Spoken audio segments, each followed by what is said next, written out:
Years ago, in my father's time, long before there was condoms, cornflakes, or combine harvesters invented, the best thing that a small farmer could have would be a Jennet, a long liver and a small feeder. This man lived in our locality by the name of Paddy, and Paddy had a female Jennet.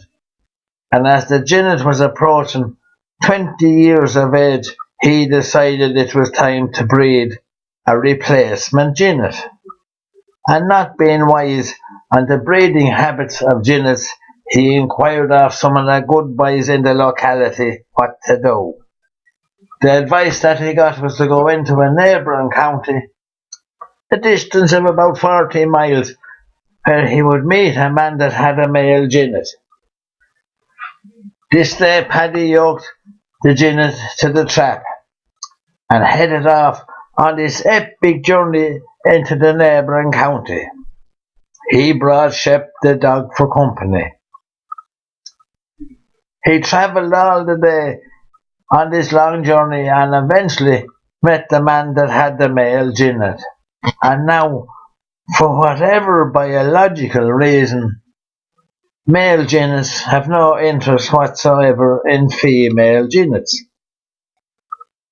Paddy had to turn on his heels and head for home a disappointed man. It was getting late in the evening time and he was anxious to make headway in order to get home before it got dark. And in all the rush and excitement to get home, didn't the wheel fall off the trap, the giggling pin having been coming loose. Now he was rightly unyoked. So he untackled the Jennet from the trap and put the Jennet into the first farmer's field that he saw. He turned the trap into the ditch. He said he'd have a look for the giggling pin the following morning, and himself and Shep would have to get accommodation somewhere for the night in that locality. It was getting duskish at this time. Paddy was walking down the road with Shep, pondering what he would do. In the distance he saw the light of a farmer's house. So he made up his mind that that's where he would go and look for accommodation, lodgings for the night. Himself and Shep the dog walked up the long lane up to the house. He knocked the door. It was answered by an ugly looking old gent of about 65 years of age.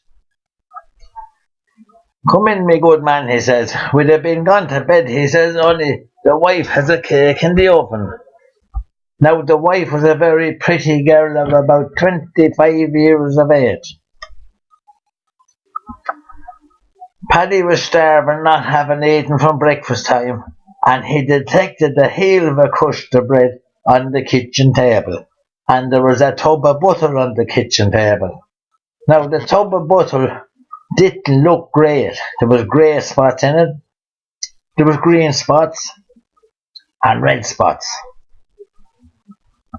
But hunger being the best sauce any man could have, he decided that he'd get a knife and put the butter onto the heel of the crust. As the heel of the crust was approaching his mouth, he detected that it wasn't really fit for human consumption. So with his thumb and his forefinger, he removed the butter from the crust, and he said he'd eat the crust as it was without the butter. Not wishing to offend the hospitality of the people of the house, he let the little ball of butter, when he had it rolled round in his finger, drop at his heels, thinking nobody would see it. Didn't Shep the dog see it? He been hungry too, not having eaten from breakfast time. Shep picked up the lump of this butter, rolled it around in his mouth 3 or 4 times, spit it out, and then went over to the fireplace and started licking his backside. "By God," says Paddy, "he must be trying to get the taste of the butter off his mouth." That was all right. After a few minutes, the woman of the house, this pretty woman of the house, took the cake out of the oven and left it on the kitchen table. "Oh, lovely, Lovely cake, big as a wheelbarrow wheel, a cross cut in the middle of it, and the aroma of it was something delicious. So God said, Paddy to himself, we'll get a bit of this now. So he went to get the knife and he said he'd have a bit of the bread. Hold on now, said the man of the house. Don't you know that fresh bread will only crumble up and break up? We'll leave it till the morning. We'll go to bed now. So that was all right. Little narrow stairs up to the bedroom. The man's pretty wife went up first. Man of the house came second.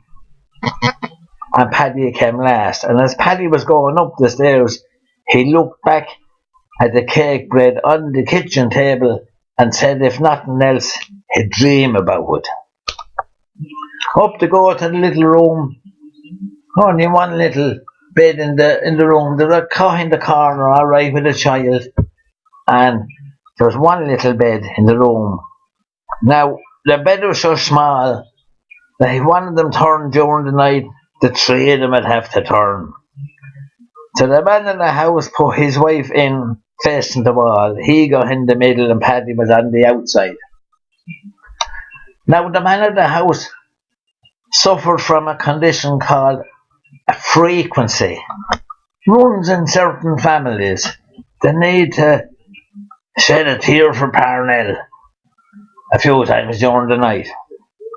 He wasn't in bed 10 minutes when he got this urge to shed this tear. He tapped the woman on the shoulder and said, we may go out. The man in the house went out and the wife went out with him. You see, he couldn't leave this pretty wife that he had in bed with Paddy. Couldn't be a done thing. But when they went out anyway, and the man in the house went out to shed his tear, the woman says to him, I'm not coming out the next time. I have to get me night's sleep. I'm staying in the bed the next time. So anyway, to come back into bed again. 20 minutes later, another tear had to be shed. Strain the spuds or whatever you call it. Now this time the man in the house, he got the cot with the child in it and put it into the middle of the bed. And if there was any devilment during when he'd be out, you see, the child would wake up and that'd be alright.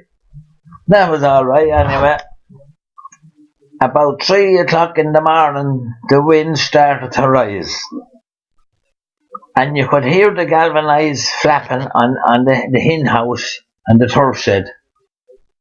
Because your man had a problem now, because if the sheets of galvanised blew off, well, sure, half it covered with the hen house, and the hens wouldn't lay an egg, and the other half of the turf, and the turf would get wet and there'd no firing.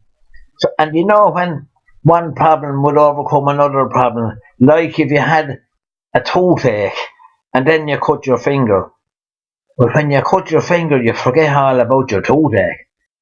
And this was the same with the man of the house. When he heard the sheets of galvanised flapping, he forgot about Paddy, the bucko, in bed with the wife. His biggest concern was fixing the roof. He knew where he had an old rope out in the stable and could tie down the sheets. So he decided he would go out and tie down the sheets of galvanised. He wasn't gone out the door 2 minutes when his pretty looking wife turned around from the wall and stuck her forefinger into Paddy's ribs, and she said, now is your chance. Big God, Paddy didn't know what to think. He thought long and hard for about half a second and said he would take his chance. So he jumped out of bed and down the stairs and he ate the cake.